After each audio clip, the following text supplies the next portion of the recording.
দেখো ভাই, Jeddah 1 million views generate করতে চলেছে। অনেক রকম নেগেটিভিটির মানে ছাপিয়ে গিয়ে আজকে জিদ্দা 1 মিলিয়ন ভিউজ জেনারেট করতে চলেছে।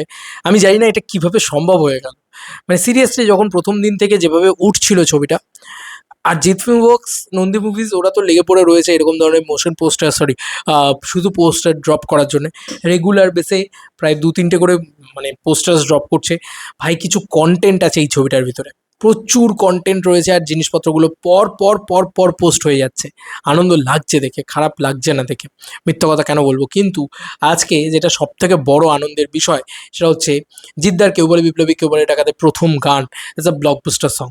কেন বলছি? কারণ is a pure blockbuster thing, blockbuster song, এটা বলাই চলে। কেন বলছি বন্ধুরা? তোমরা শুধু দেখো, আমি কিচ্ছু বলবো না, তোমরা শুধু দেখো। দেখলে তোমরা নিজেরাই বলো যে এটা কেন ব্লকবাস্টার বলবো না, কেন এর পরেও ব্লকবাস্টার বলবো না। বন্ধুরা, জাগো দেশ লেখো, জাস্ট বেশি কিছু লিখতে হবে না, জাগো দেশ লেখো এবং তোমরা দেখতে পাবে প্রায় 1 মিলিয়ন ভিউজ জেনারেট করে ফেলেছে জাগো দেশ।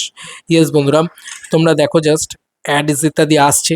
এই যে জাগো দেশ, তোমরা দেখো 9,33,851 জন ভিউজ। আমি যখন ভিডিওটা বানাচ্ছি 12টা 7 এখন ঘড়িতে, সকাল 12টা 7। সিরিয়াসলি এত ভিউজ জেনারেট করে ফেলেছে, এত ভিউজ জেনারেট করে ফেলেছে জিদ্দা। এটা কিন্তু জিদ্দার রেকর্ড, এটাই জিদ্দার স্টারডম, এটা বলাই চলে। আমি জানি না, প্রথম দিন যখন এলো 50,000, 60,000, 70,000, 1 লাখ এরম করে যাচ্ছিল, তখন আমার রীতিমতো মনে হচ্ছিল যে এটা ম্যাক্সিমাম ওই 5 লাখ অব্দি যাবে, এত কম সময়ের ভিতরে সেটাই যাবে।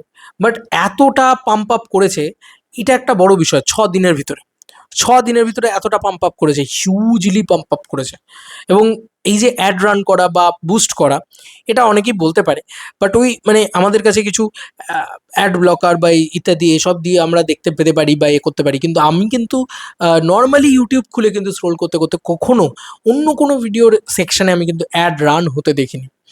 বা আমি মানে ইউটিউব খুলেছি অথচ জাগদেশের অ্যাড রান হচ্ছে, এটা দেখিনি। তো যাই হোক, এটাই হচ্ছে বিষয়। লাইকস আমরা যেটা যদি দেখি, লাইকসও কিন্তু ভালোই পেয়েছে, আমি খারাপ ভুল কথা বলবো না। যদি লাইকসে দেখি, লাইকস 13K পেয়েছে এবং 16 জুলাই রিলিজ করেছে। মাত্র 6 দিনের ভিতরে 1 মিলিয়ন হতে যায়, মানে 9,33,000 ভিউজ, মানে প্রায় 1 মিলিয়ন। তো এটা একটা রেকর্ড। এবং এরম ধরনের গান, যেটা মানে এটা সত্যি মানতেই হবে যে এটা কি ধরনের গান, তো মানতে হবে এটা দেশাত্মবোধক গান এবং একটু আরবান সেন্ট্রিক, ঠিক আছে? এরম ধরনের গান কিন্তু খুব একটা বেশি ভাইরাল হয় না ন্যাচারালি, তাই না? তো সেখান থেকে দাঁড়িয়ে ভাইরাল হওয়ার মতন গান তো হয়তো নয় এটা, ভাইরাল হয়তো হয়ও নি, 1 মিলিয়ন ভিউজটা শুধু জেনারেট করবে, কিন্তু ভালো রকম একটা ভিউজ জেনারেট করে আনতে পেরেছে। মানে এরম ধরনের গানে 1 মিলিয়ন তো ছেড়ে দাও, মোটামুটি 5 লাখ ভিউজ পেলেই লোকে লাফালাফি করে, ঠিক আছে?